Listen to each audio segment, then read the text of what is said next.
संतप्त मानस शांत हूँ, जिनके गुणों के गान में बेवर्धमान महान जिन विचरे हमारे। संपूर्ण समय सार को उसकी आत्मख्याति टीका, उसकी जयसेन आचार्य की टीका और परिशिष्ट सारा वर्णन करने के बाद जो कुछ बताना था वो सब कुछ बता दिया। अब उस विषय को समेट रहे हैं और फिर बार बार प्रश्न खड़ा होता है शिष्य के चित्त में कि बार बार कहते हो कि आत्मा तो एक ही है, आत्मा तो शुद्ध ही है और ऐसा है और फिर बीच बीच में कह देते मलिन भी है, अशुद्ध भी है। तो वास्तव में है कैसा, जो आपने बताया ना अनेक प्रकार से। तो आचार्य देव कहते हैं कि हमने जो बताया वो वास्तव में ही बताया है। मेरा समझना क्या कहना चाहता हूँ मैं। तुम ऐसा भ्रम बार बार क्यों कहते हो कि उसमें एक कथन को वास्तविक और एक कथन को अवास्तविक समझते हो। जो अंतर है वो तो सिर्फ इस बात का है कि यदि आपसे पूछे कि आजकल बाजार में सब्जियां क्या आ रही हैं, तो आप जो 10-20 सब्जियां आती होंगी वो सब बता दोगे। तो ये तो हमारे काम की नहीं, ये तो जमीन गणंत है, वो हम खाते नहीं, वो इस तरह से अभक्ष है इसलिए हम उसे खाते नहीं, ये हमारे काम की तो ये 2 सब्जियां ही हैं जो सदा बहार हैं, लौकी तोरी। क्यों गुरुदेव श्री भी लेते थे। तो अब क्या करें कि ये बाकी जो सब्जियां बाजार में हैं वे झूठी हैं। हमने जो आपको बात बताई वो झूठी है, माने उनकी सत्ता मार्केट में है कि नहीं है। तो आपने पूछा था क्या क्या सब्जियां आ रही हैं आजकल, तुमने ये तो नहीं कहा अपने खाने योग्य क्या क्या आ रही, तो हम वैसे ही बताते हैं। बोले तो हमने मोटी मोटी बता दी और उसमें झूठ तो कुछ नहीं कहा। क्या अब वो हमारे प्रयोजन की नहीं है तो आप प्रयोजनभूत हैं, तो उन्हें छोड़ो, उनकी बातें ही क्यों करते हो। समझ लो उनकी सत्ता ही नहीं है, ऐसा ही मान लो कि वे कुछ हैं ही नहीं बाजार में, है ना। ऐसा लोक में बराबर चलता है कि नहीं चलता है। बस 2 ही सब्जियां आ रही हैं बस, और कोई नहीं आ रहा, और कुछ नहीं आ रहा। यानी हम तो बहुत देखी थी, कभी भी अपने काम की नहीं है तो उनकी गिनती क्यों करते हो। ऐसे ही उन्होंने वस्तु का स्वरूप बताया। अब आत्मा नाम की वस्तु का स्वरूप बताया, उसका नाम है अध्यात्म। आत्मा अधि माने जानना और आत्मा माने आत्मा का, तो उसका नाम है अध्यात्म। ये अध्यात्म के नए माने कि जिनमें आत्मा की चर्चा हो वे अध्यात्म के नए होते हैं। अब नए तो और विषयों की भी बात कर सकते हैं, जैसे दिव्यार्थ पर्यार्थक हैं, नैगमादि हैं, ये अध्यात्म के नए नहीं हैं। और आत्मा की बात भी करते हैं, लेकिन निश्चय व्यवहार ये अध्यात्म के नए हैं, क्योंकि ये अकेले आत्मा की बात करते हैं। कौन? निश्चय व्यवहार, संग्रह व्यवहार नहीं। अब वो सब बारीकी में आपको जाना पड़ेगा। वो संग्रह व्यवहार भी नए होते हैं और वो उससे अध्यात्म का की कोई संबंध नहीं है। कोई अचेतन पदार्थों का भी संग्रह किया जा सकता है ना। हम अचेतन बोले अजीब, तो 5 द्रव्यों का संग्रह हो गया कि नहीं हो गया। ऐसा भी होता है काल द्रव्य, तो असंख्य काल द्रव्यों का संग्रह हो गया कि नहीं हो गया। तो वो कहते हैं कि आत्मा के बारे में जो कुछ बताना था वो सब कुछ बता दिया, अब कुछ भी रहा न शेष। ऐसी पंक्ति है इसमें कि हमें जो कुछ कहना था वो हमने सब कह दिया, अब कुछ भी शेष नहीं रहा है। फिर भी अब थोड़ी बात और कर लेते हैं। वो कहते हैं देखो ये वो है ना कौन सा प्रसादवाद अधिकार, उसका पहला ही कलश है कि सब कुछ बता दिया, कुछ भी शेष नहीं रहा। फिर भी थोड़ी चर्चा करते हैं कि फिर काय को करते हैं जब कुछ भी शेष नहीं रहा, कि भाई पहले संक्षेप में बताया था तो विस्तार से बताना शेष रह गया था, और अब विस्तार से बता दिया तो संक्षेप में बताना शेष रह गया। क्या अब एक दफा हम संक्षेप में बताना चाहते हैं। देखो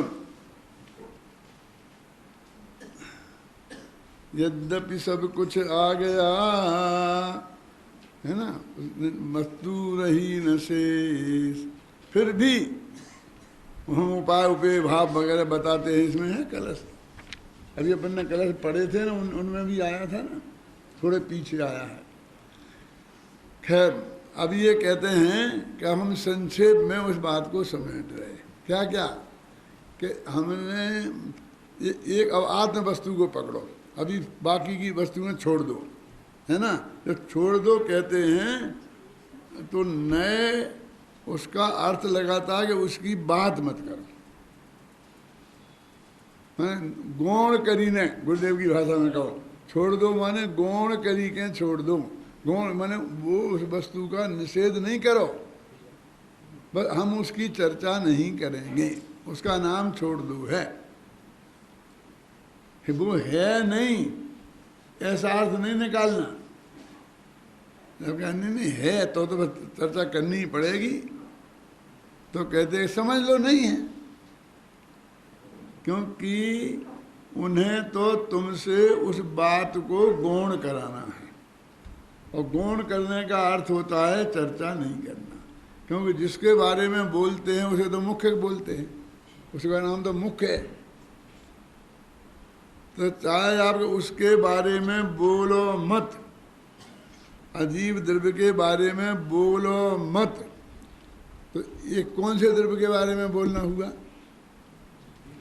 समझ में मैं क्या कहना चाहता हूँ? अजीब के बारे में बिल्कुल बात नहीं करना, मैंने कह दिया है, तो मैं बर्दाश्त नहीं करूँगा। अजीब की चर्चा नहीं, बिल्कुल नहीं। यदि तुम्हें करना है, आत्मा को समझना है, तो अजीब की बात मत करना।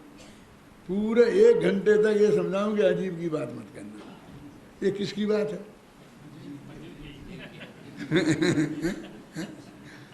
समझे कि तुमने एक वाक्य तो ऐसा छोड़ा नहीं जब तुमने अजीब नहीं बोला हो, तो अजीब ही अजीब की चर्चा हो गई ना।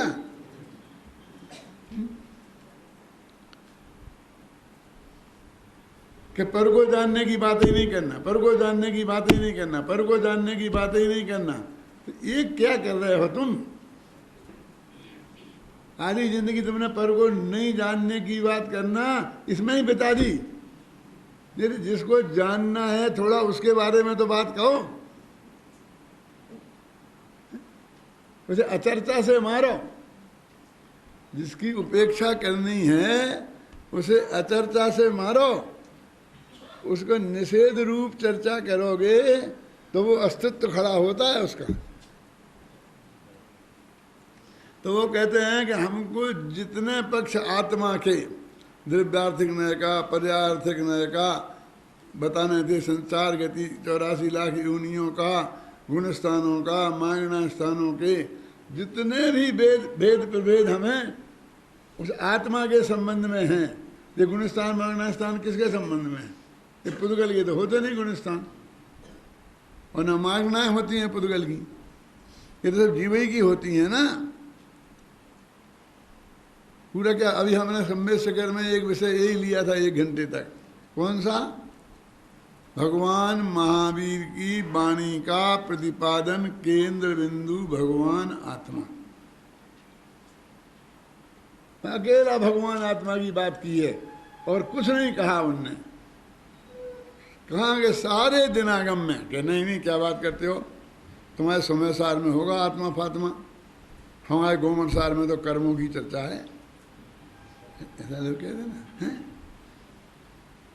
तो मैं कहता हूँ भैया ये कौन से उस गोमन सार के दो भेद हैं तुमने पढ़े, एक का नाम है जीव कांड और एक का नाम है, तो जीव कांड में तो जीव का वर्णन है ही, वो तो आत्मा की चर्चा हो गई ना।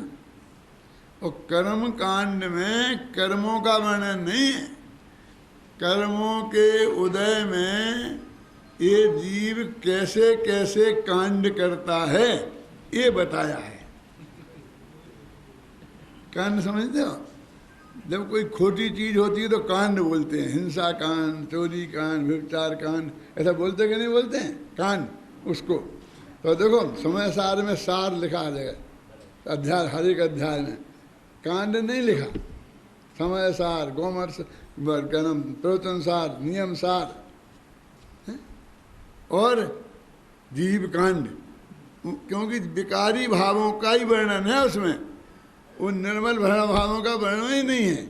निर्मल भाव की चर्चा आती है वहीं विराम लग जाता है, मालूम आपको।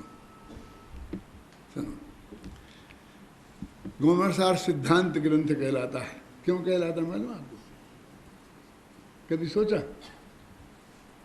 कि उसमें किसी भी चीज का वर्णन हो, चाहे गति का, चाहे जाति का, चाहे इंद्रिय का, अंत में सिद्ध दशा का वर्णन होगा गारंटी से। एक इंद्रिय, दो इंद्रिय, तीन इंद्रिय, चार इंद्रिय और पांच इंद्रिय कहेंगे अतीन्द्रिय, सिद्ध दशा है। जाति एक इंद्रिय जात, दो इंद्रिय जात, तीन इंद्रिय जात, चार इंद्रिय, पांच इंद्रिय जाति, फिर सिद्ध। हर एक के अंत में सिद्ध होगा, इसलिए सिद्ध है अंत में जिसके, उसका नाम है सिद्धांत। सोचा कभी? सिद्धांत की बात करो। अब छेड़ाला ग्रंथ सिद्धांत है कि नहीं है? क्या है ना, अंत में सिद्धों की चर्चा है, रही है अनंतानंत काल यथा तथा शिव परिणये, है ना, इसलिए वो सिद्धांत हो गया। अगला गोमरसार सिद्धांत नहीं है, छेड़ाला भी सिद्धांत है, और पद्म पुराण, पांडव पुराण, ये क्या है? ये भी सिद्धांत है, क्योंकि वो उसकी कहानी जाके सिद्ध में ही अंत होती है, जब तक होती ही नहीं अंत, फिर यहाँ से स्वर्ग गया, नरक गया, फलाना गया, फलाना गया, वो गया गया चालू रहता ही है। यहाँ से कहाँ गया, वो कहानी कब तक खत्म नहीं होती है, जब तक वो सिद्ध में ना पहुंच जाए, इसलिए वो भी है सिद्धांत। तो ये सब अध्यात्म हो गया ना, क्योंकि आत्मा का ही तो मोक्ष होगा। कि चर्चा तुम अध्यात्म की चर्चा करो, मैंने अगले त्रिकाली ध्रुव भगवान आत्मा की चर्चा अध्यात्म की चर्चा है क्यों? यदि इसी की चर्चा करनी हो तो हमें जाना कहाँ है, ये तो बताओ। वो त्रिकाली ध्रुव में तो जाना आना है ही नहीं, जाना तो सिद्ध दशा में है ना, तो उसे सिद्ध दशा की बात बताएं कि नहीं? तो अध्यात्म में मोक्ष मार्ग बताएं कि नहीं, कि मोक्ष में जाना है कि नहीं जाना है? जो अध्यात्म वालों को मोक्ष में जाना कि नहीं जाना, वो तो सिर्फ ये कह रहे हैं कि यदि तुम अकेला उसको ही देखते रहोगे, मोक्ष ही मोक्ष को, तो मोक्ष नहीं होगा। ऐसा जैसे एक शास्त्र में आता है कि एक दिगंबर मुनिराज आहार करने आए, तो जिस घर में उनके आहार हुए उस घर में रत्नों की वर्षा हुई, पंचाश्चर्य हुए। रत्न बरसते हैं। उस चौके में चक्रवर्ती का कटक खा जाए तो भी वो खत्म नहीं हो, ऐसे पंचाश्चर्य होते हैं। तो ऐसा हुआ, कोई बहुत भद्र परिणामी मुनिराज थे मोक्षगामी, एक नाई बाल बनाने आया था, तो वो नाई ने ये देखा। ये घटना शास्त्र में लिखी है कमल जी, ये मेरी बनाई गप्पे नहीं है। जब मेरी बनाई होती है तो मैं बता देता हूँ कि ये मैंने बनाई है, शास्त्र में लिखी है, पंचतंत्र नाम के शास्त्र में, कि उसने देखा कि वो नाई ने देखा, तो उसने कहा काय को अपन दूसरों के बाल बनाते फिरते हैं जिंदगी भर, अपन तो ये नंगा बाबा आते हैं ना, इनको आहार के लिए बुला लो, भोजन कराओ, और बस उनके सर में एक डंडा मारो, वे सोने के हो जाएंगे, माली माल हो जाएगा, माली माल हो जाएगा। ऐसा उसने देखा था कि वो आया था, वो घर वाले ने ऐसा किया था, कोई विशिष्ट घटना घटी थी कि जनता तंत्रवादी ने, तो उसने भी ऐसा ही किया।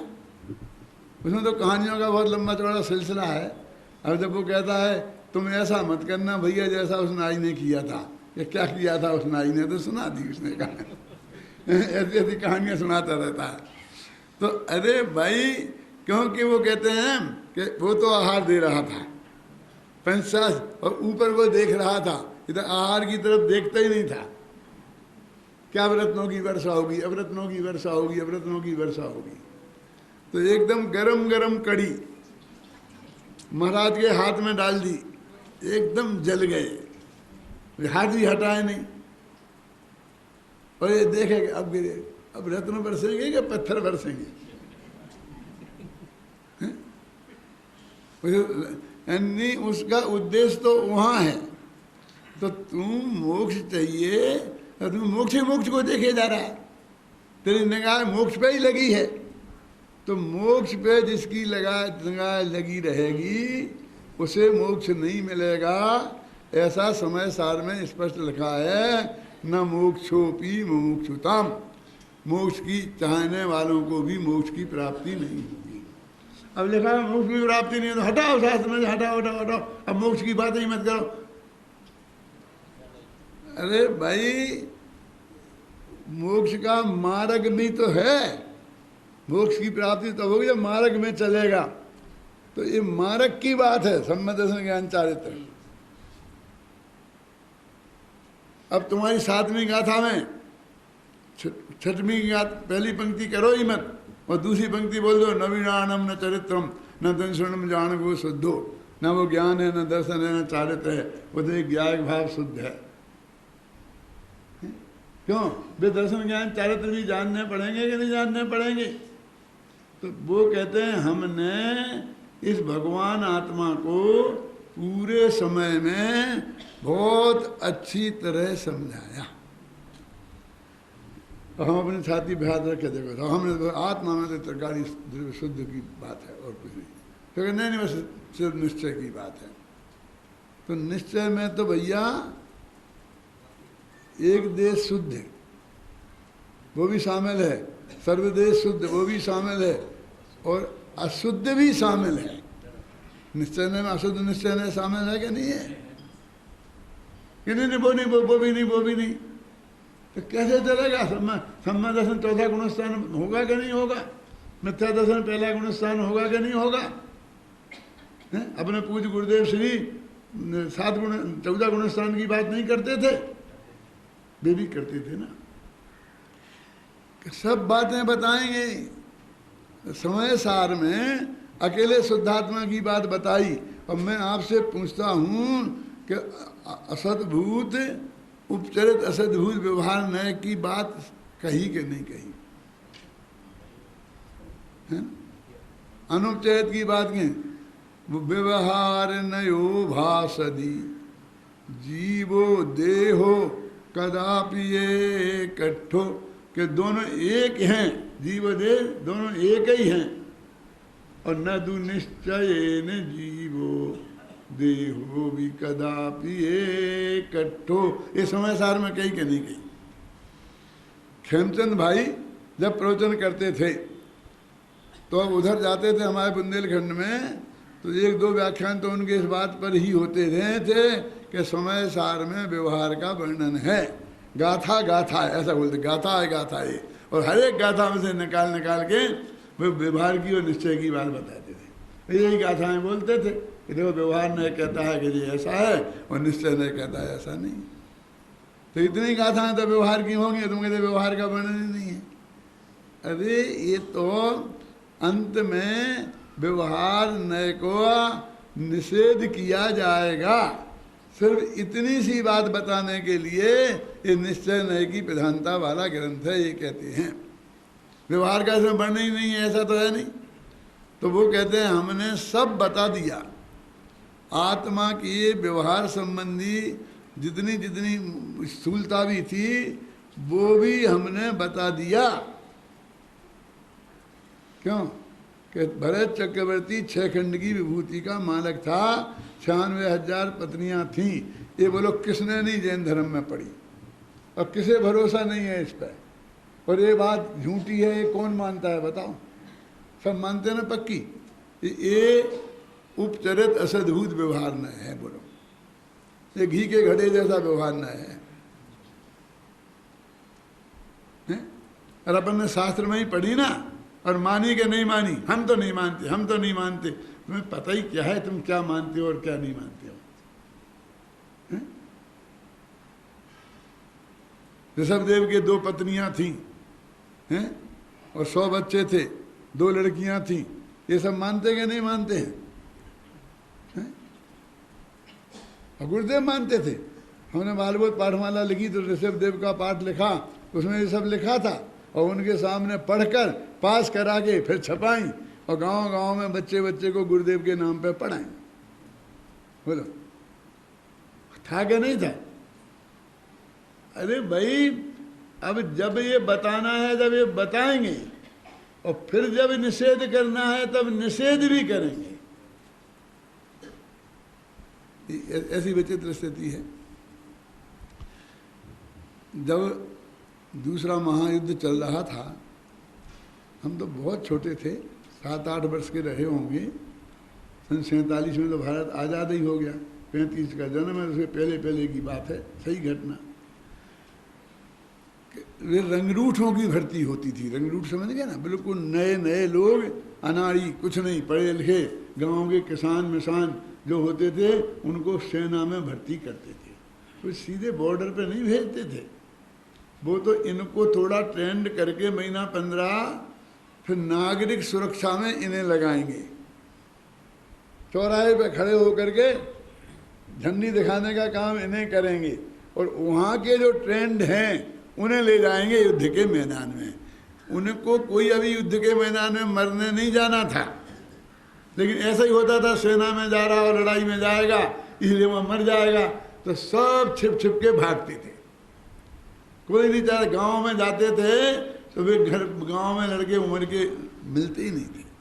हमने देखा अपनी आंखों के सामने 7-8 वर्ष की उम्र में भाग जाते, आया है पुलिस आई है पकड़ ले जाएगी। अब क्या करते थे कि वो अंग्रेज़ों के कानून था कि स्वीकृति पूर्वक राजी से जो आए उसी को लाना, और राजी से तो एक भी आवे तैयार नहीं है। और सेना में तो भर्ती करने हैं लाखों, और इतना कोटा दे दिया कि आपको 1000 आदमी लाना है भर्ती करने के लिए और बिना राजी करके लाना। अब बोलो क्या कितना कठिन काम हो गया। तो वो क्या करते थे कि मजिस्ट्रेट के पास लाते, उन्हें बहुत समझाते कि देखो कह देना कि हम अपनी राजी से आए हैं ये, लेकिन उनको तो भर दिया था कि तुम जाओगे युद्ध के में मर जाओगे वहाँ पर, ऐसा कि नहीं साहब हमें कह के आए, हमने नहीं जाना।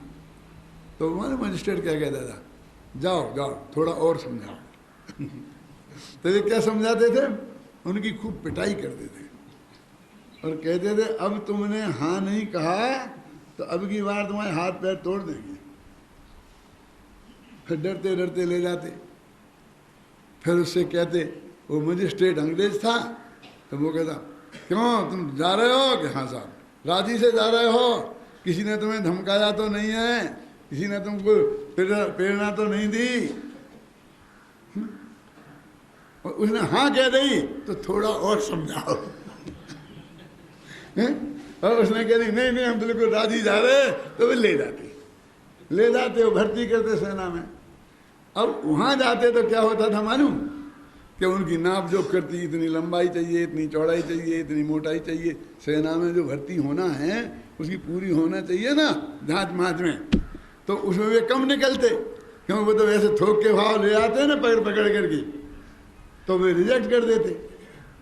तो वो कहता कि तुम कैसे रिजेक्ट कर सकते हो, हमें तो मना के लाए हमें तो समझा के लाए हैं कि इसमें नौकरी दे दी है, हमें तो नौकरी दे दी, हमें तुम मना क्यों कर सकते हो, तुम्हें रखना पड़ेगा। लोग चाहते थे ना कोई नौकरी पे जाना चाहते हैं, वो कहेंगे नहीं भैया कि वे भी सरकारी आदमी थे और हम भी सरकारी आदमी हैं, लेकिन उनकी ड्यूटी ये है कि वो मना के लाएं, समझे ना, समझा के लाएं, मार पीट के लाएं, भर्ती कराएं।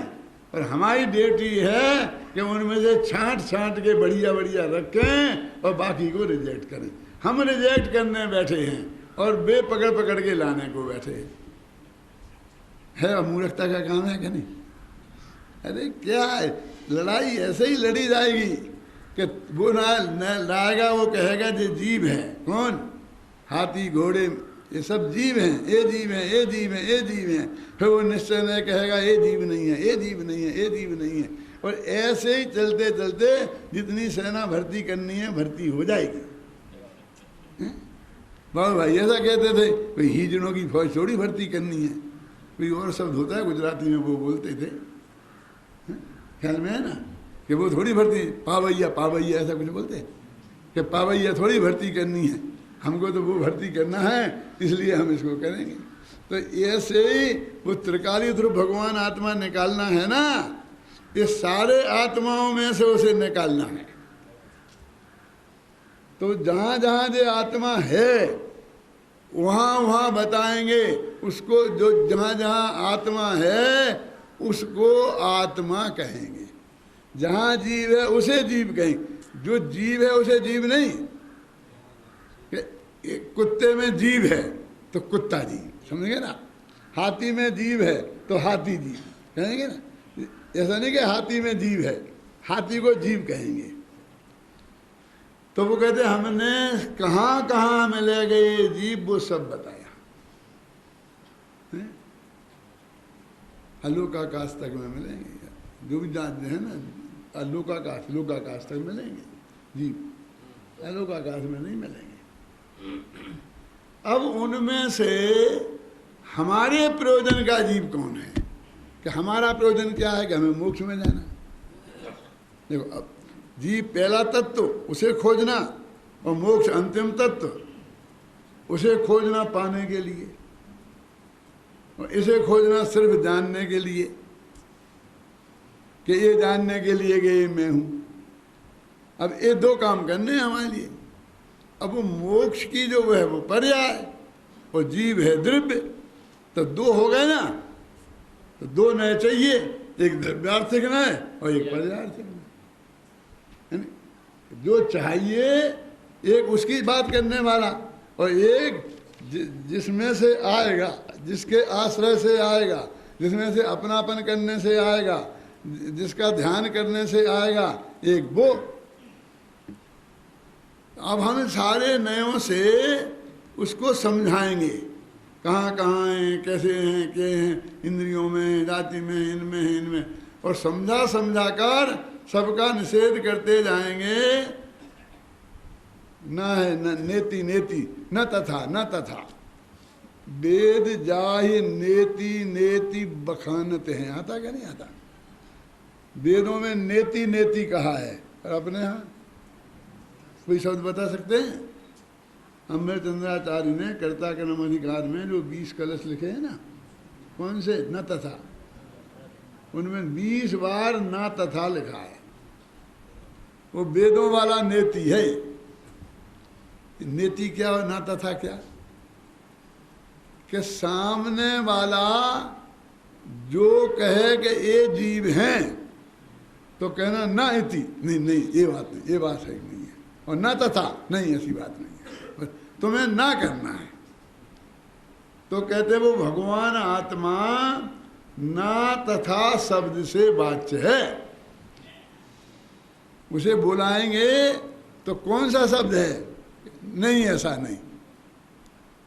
अब कैसी वजह से बात है कि किन किन की बात होगी ये हेमचंद जी, ये उन सब की होगी जिनको व्यवहार नए से जीव का है।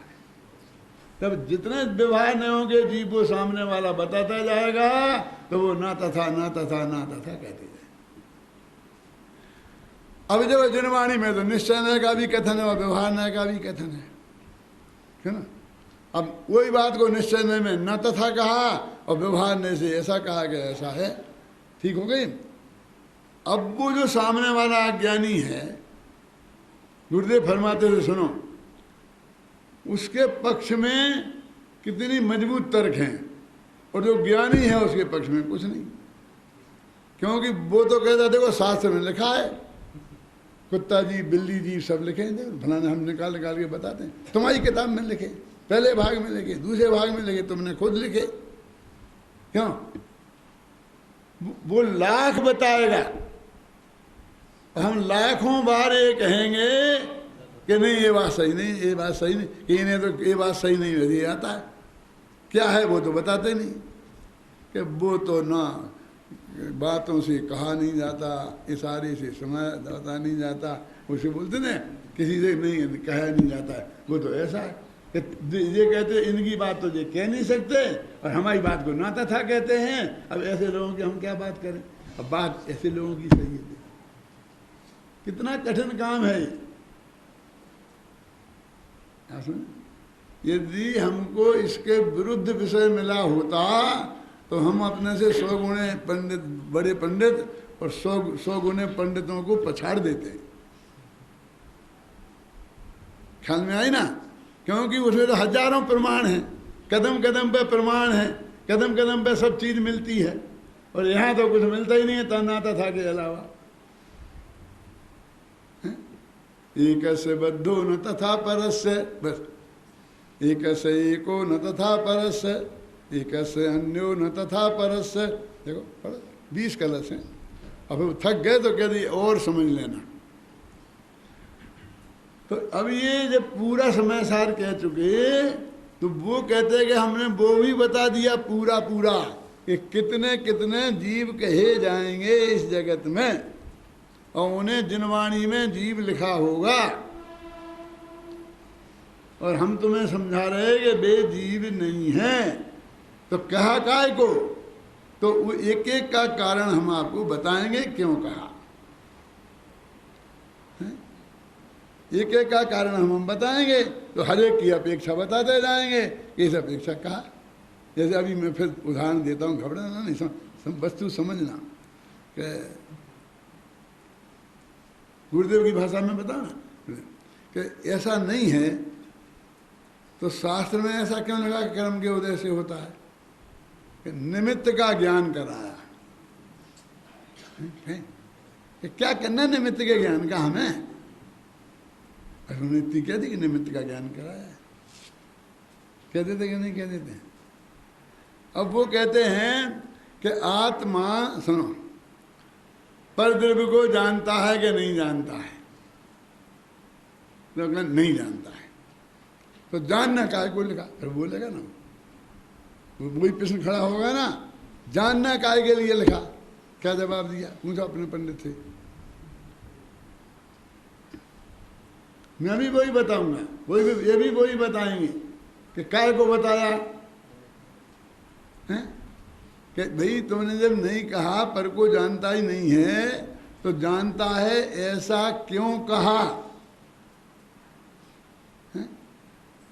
तो उनने कहा कि इसको तन्मय होके नहीं जानता इसलिए हमने नहीं जानता कहा। अब ये जो जवाब है तो क्या जवाब दिया? जानता है ये जवाब दिया कि नहीं जानता है ये जवाब दिया? क्यों समझ गए ना? यही लिखा है ना? परमात्मा का इसमें यही लिखा कि नहीं लिखा कि वो तन्मय होके नहीं जानता। अब ये तन्मय का अर्थ नहीं समझते, हम करें क्या, रोए कहाँ तक। वो समझता है तन्मय माने मन लगा कर, अभी यहाँ अगली बार हम मन लगा के जानेंगे। अरे मन लगा कर नहीं है उसका अर्थ। तो तन्मय का क्या अर्थ है कि ऐसा मान कर के ये मैं हूँ जानना, उसका नाम है तन्मय होकर जानना। माने एकत्व बुद्धि करके जानना।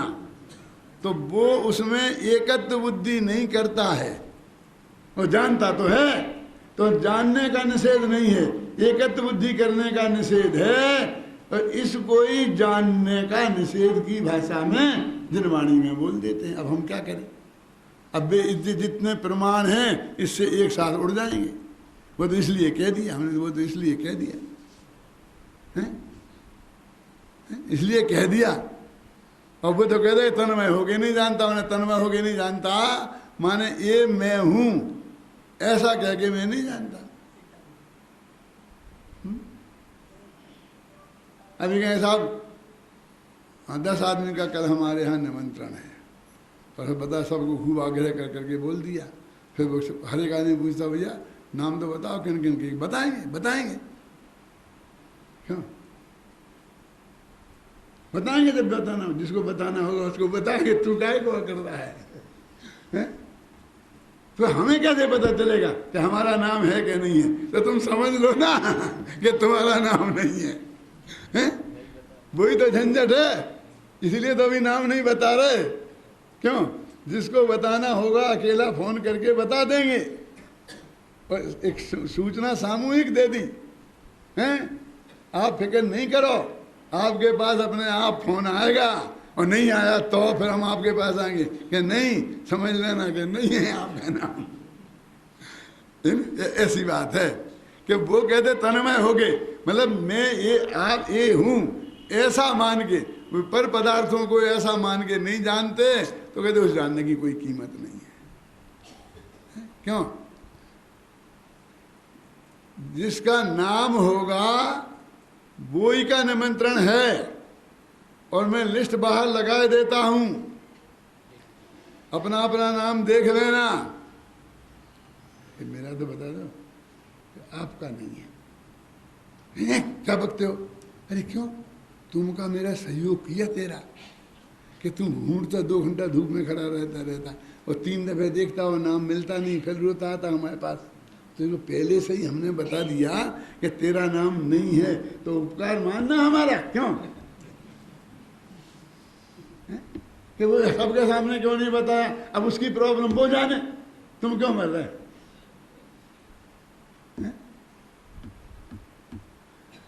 तो उनने कहा जो तन्मय होके जानेगा तो कि यही मैं हूं, कि शरीर मैं हूं, ऐसा तन्मय होके जानेगा तो मिथ्या दृष्टि होगा। हम कहते कह तो नहीं, उसका जानना सही नहीं है, वो असत्यार्थ है, इसी को झूठ कहते हैं। इतनी सी बात है, और हमने रटा रट के 5 साल में पढ़ाई, और तेरी समझ में नहीं आता तो हम क्या करें? नहीं आएगा समझ, इस भूमि में नहीं आना है समझना। वो कहते हैं कि हमने इसको पूरी तरह अच्छी तरह समझा दिया है। अभी मेरे को वो छंद बोल के सुनाने का बहुत तीव्र भाव आ रहा है, लेकिन अभी मैं ढूंढने लगूंगा तो दिक्कत होगी। तुम लोग ढूंढ के बता दो ना, नहीं तो कल बता देना, है ना। ऐसा लिखा है कि हमने बहुत अच्छी तरीके से समझाया, और अब भी थोड़ा और समझा देते कि तुमने इतना खोल खोल के ये बात कह दी। 5 साल में प्रवचन हुआ, इतना हुआ, गुरुदेव श्री के 9 दफे हो गए, तो फिर कहते क्या करें, ऐसे जीव बच जाते हैं, थोड़ा हम और समझा देते हैं। मनाग भूयोपि चिंतते आता ना, मनाग भूयोपि चिंतते, वस्तु तत्व की व्यवस्था को बता दिया है। संस्कृत के श्लोक की 4थी पंक्ति है, मनाग भूयोपि चिंतते। मनाग माने अत्यंत संक्षेप में एक दफे द्वारा ही चिंतित करते हैं। वो स्यादवाद अधिकार के शुरू में है ना। तो अब वो चीजें इतने विस्तार से उन्होंने बताई हैं, वे संक्षेप में दोहरा रहे हैं। क्या बता रहा संक्षेप में? देखो अरे अमेचक कभी कभी यह मेचक दिखता। वो जो इतनी बातें बताई हैं कि कभी तो ये भगवान आत्मा अमेचक माने एकाकार और मेचक माने अनेकाकार। कभी तो अनेकाकार दिखता है और कभी एकाकार दिखता है। अभी भी खोल के नहीं बताई कि एकाकार है कि एकाकार। अंत में इतना समझाने के बाद में भी वही भाषा है कि भाषा हमारे पास दूसरी है ही नहीं। कभी अमेचक दिखता और कभी मेचक दिखता और कभी मेच का मेचक, कभी मेचक भी दिखता है अमेचक भी दिखता। तो मेचक अमेचक कहते देखो देखो, यद्यपि सब कुछ आ गया कुछ भी रहा न शेष, फिर भी इस परिशिष्ट में सहज प्रमेय विशेष। सहज प्रमेय विशेष उपाय उपीय भावमय ज्ञान मात्र आत्म समझाते स्यादवाद से। परम व्यवस्था वस्तु तत्व की प्रस्तुत करके परम ज्ञानमय परमात्म का चिंतन करते। अब कुछ मेरा ही बनाया हुआ है, मैंने ही लिखा है। अब नहीं आया तो जब नहीं आया तो नहीं आया, क्या करें। स्मृति में दे कि हमें ये बात सब बता चुके, तुम्हें सब बहुत स्पष्ट कि फिर बता रहे तो साहब ये तो बात आप बता चुके बड़े थे, तो हम ही पहले ही कह रहे कि हम तो बता चुके, अब थोड़ा हम और कहते हैं तो तुम शांति से सुन लो, बाकी को समझने दो, है ना। देखो, अरे अमेचक कभी कभी यह मेचक, अब मेचक अमेचक कह रहे थे तो समझ में नहीं आया था। एकाकार अनेकाकार कह दिया तो कुछ थोड़ा बहुत समझ में आया। क्यों? अब एकाकार का अर्थ होता है निर्मल, शुद्ध, शुद्ध, और मेचक का अर्थ अनेकाकार का अर्थ होता है गंदा, मैला, कुचैला। ये ऐसा अर्थ कैसे समझ में आएगा? एक दफे रटना ही पड़ेगा, ये तो जानना ही पड़ेगा कि यहाँ पर मेचक अमेचक शब्द जो समय सार में आए हैं उनका अर्थ शुद्ध अशुद्ध होता है, एकाकार अनेकाकार होता है, मलिन निर्मल होता है, ये सब अर्थ उसके होते हैं। यदि ये समय सार का गहरा अध्ययन करना है ना तो ऐसा थोड़े पागल बनना पड़ेगा उसके लिए। ये दुनियादारी जब तुम कुछ कहने लग जाए कि पागल होने लग गए तो समझ लेना कुछ समय सारा समझ में आने लग गया। मजाक नहीं कर रहा हूँ। इतनी बढ़िया चीज उसके हाथ लगेगी और उसकी हालत वैसी रहेगी विषय के साथ में जैसे आज उलझी है, हैं? वैसे खांकड़े चलते चले रहेंगे क्या? अभी तो मुझे शब्द ही याद नहीं होते हैं, उदाहरण देने को चाहिए तो। क्या क्या खाते हो? खांकड़े और फाफड़ा। अरे भाई, तो इनका कोई रस कम होना चाहिए ना, है? इसका रस कम, खाना तो तब भी खाएंगे, पेट तो तब भी भरेंगे। गुरुदेव भी तो पेट भरते थे कि नहीं भरते थे? ऐसा थोड़ी है कि उनको ज्ञान में ही नहीं आता था और वैसे ही सब हो जाता था। सब होता है, लेकिन फिर भी स्थिति में अंतर आ जाता है। देखो, अरे अमेचक कभी कभी यह मेचक दिखता। अरे 16वें कलश में आ गया है, 16वें, 17वें, 18वें और 19वें। वो मुझे तभी का याद है जब मैंने जब प्रवचन किए थे उस पर, है ना। और अनंत शक्तियों का समूह है आत्म। फिर भी कह तुम तो कह रहे मेचक अमेचक, ऐसी अनंत शक्तियों का है भगवान आत्मा पिंड। बोलो क्या कहना? मेचक अमेचक तो दो ही हुई ना, ऐसी अनंत शक्तियों का समूह है आत्म। यह आत्मा अनंत शक्तियों का संग्रहालय है। पढ़ाएगा नहीं पढ़ा अपन 47 तो अभी पीछे बता के आए हैं। दृष्टिवंत को भ्रमित नहीं होने देता है, लेकिन जिसकी दृष्टि में सब बात समझ में आ गई उससे वो भ्रमित नहीं होता। कि तुम ज़्यादा कहते हो कभी मेचक कभी अमेचक, तो हम तो भ्रम में पड़ जाते हैं। तुम एक बात कह दो ना, बस निर्मल है, गंदा नहीं है, बस कह दो शुद्ध है, कि अशुद्ध कह दो, कि जानता है पर को, कि नहीं जानता है, एक झगड़ा कह दो ना निपट जाए। अरे ऐसे नहीं निपटेगा। क्यों? कि नहीं कह दो, कि कह दो। और जब वो जानता भी हो नहीं भी जानता है तो कैसे कह दें? कि हम तो ऐसा कहेंगे कि कभी जानता है कभी नहीं जानता है, कभी जानता है कभी नहीं जानता है। ऐसा कि सारी अपेक्षाएं जिन वाणी में हैं और वो तुम्हें उस अपेक्षाओं को समझना पड़ेगा, और समझ के तुम्हारे काम की वो अपेक्षा है जिसमें अमेचक कहा है, शुद्ध कहा है, निर्मल कहा है, बस उसमें अपने उपयोग को लगा दो। तो फिर बाकी चीजें किसकी थी? अपनी ही थी, घबराओ मत। पूर्व पर्याय भी अपनी थी और भविष्य में आने वाले भी अपनी हैं, मोक्ष में भी अपनी जाएंगे। ऐसा मैं समझ लो जब पर्याय अपनी है ही नहीं और पर्याय के कोई लेने देना नहीं है तो फिर मोक्ष में भी नहीं जाना चाहिए ना। जयसेनाचार्य ने एक जगह बहुत ही बढ़िया लिखी है बात, वो आप लोगों के बहुत काम की है मानो तो। वो ये समझा रहे थे कि ये जो बाहर है ये अशुद्ध भाव है, तो व्यवहार में ऐसे हैं, आत्मा के हैं ही नहीं। हिंसा, झूठ, चोरी, कुशील, परिग्रह, इनके जो भाव हैं व्यवहार में ऐसे हैं, और इनका त्याग है ना वो भी व्यवहार में से ही है, वो अनुवृत्ति भी व्यवहार में से ही बनता है, और इनका बेशक सेवन करने वाला भी व्यवहार में से ही बनता है।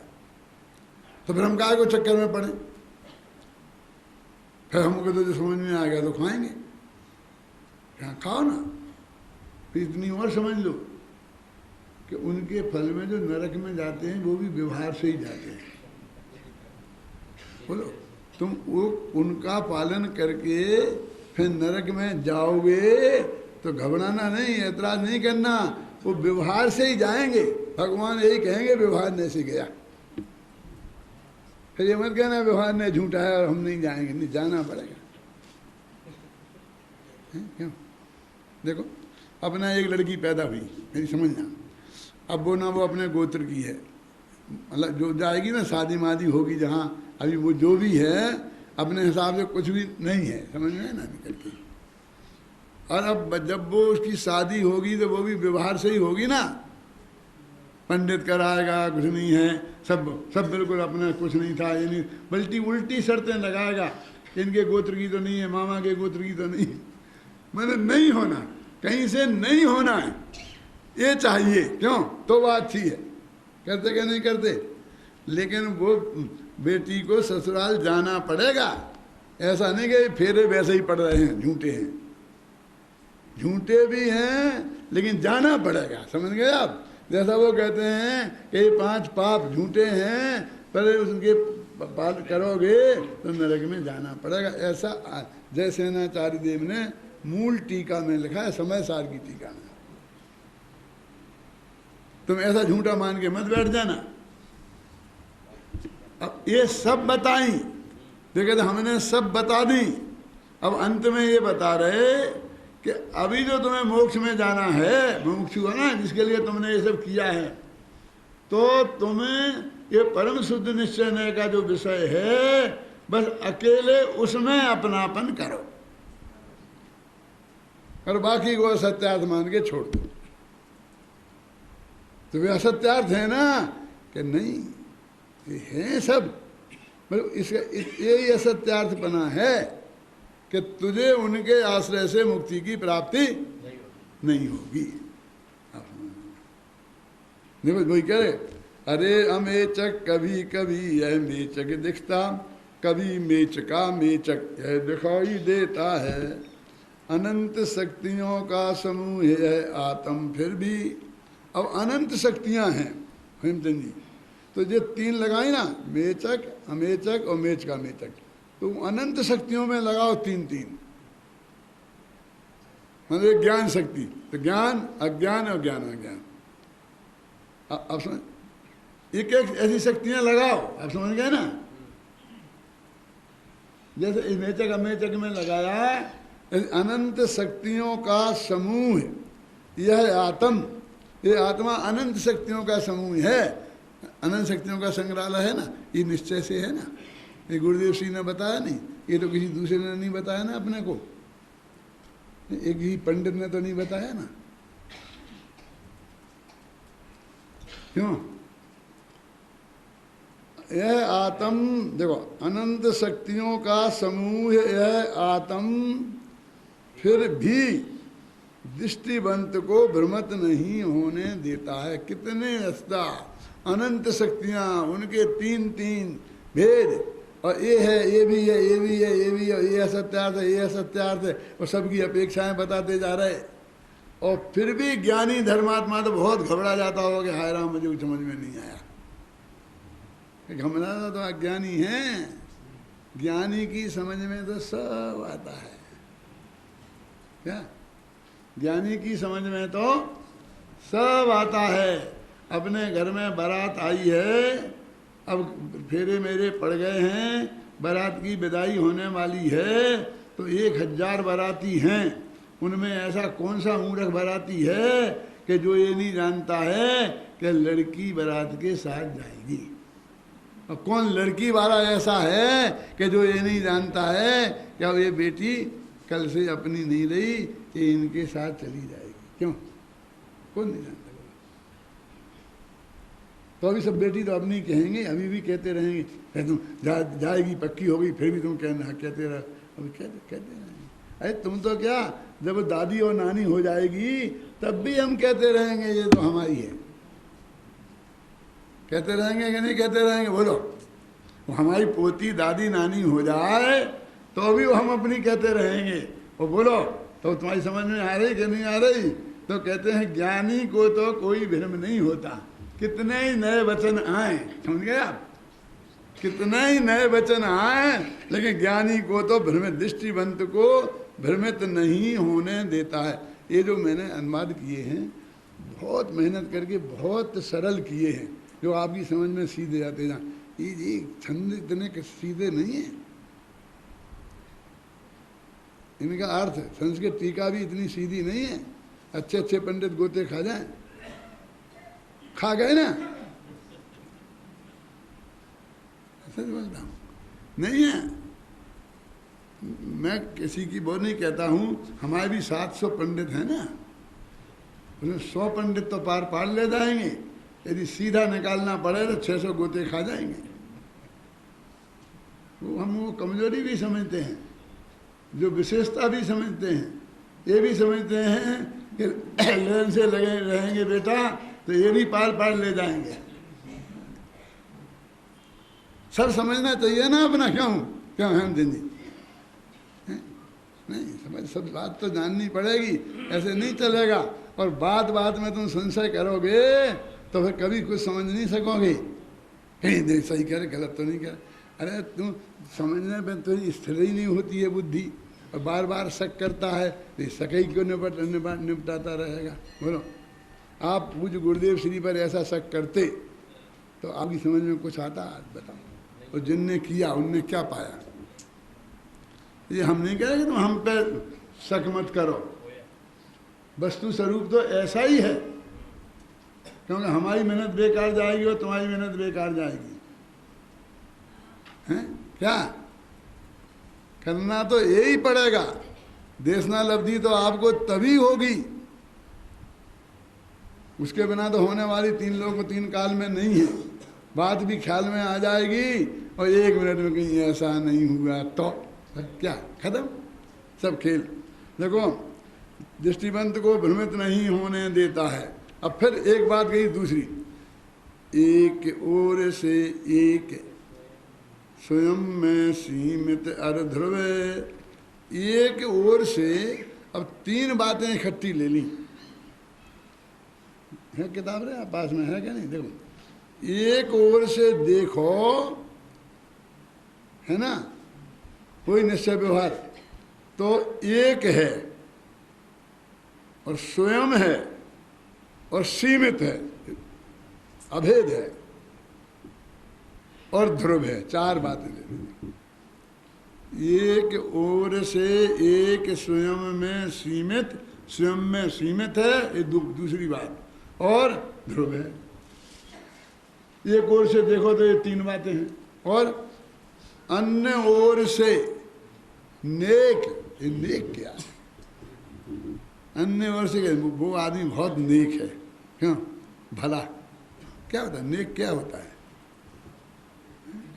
अरे एक के विरुद्ध कौन क्या होता है? अनेक। तो अनेक के विरुद्ध क्या होगा? सीधा सच्चा तो न्याय है, लेकिन उसमें और अन लगाओगे, अनेक लगाओगे, क्या करोगे?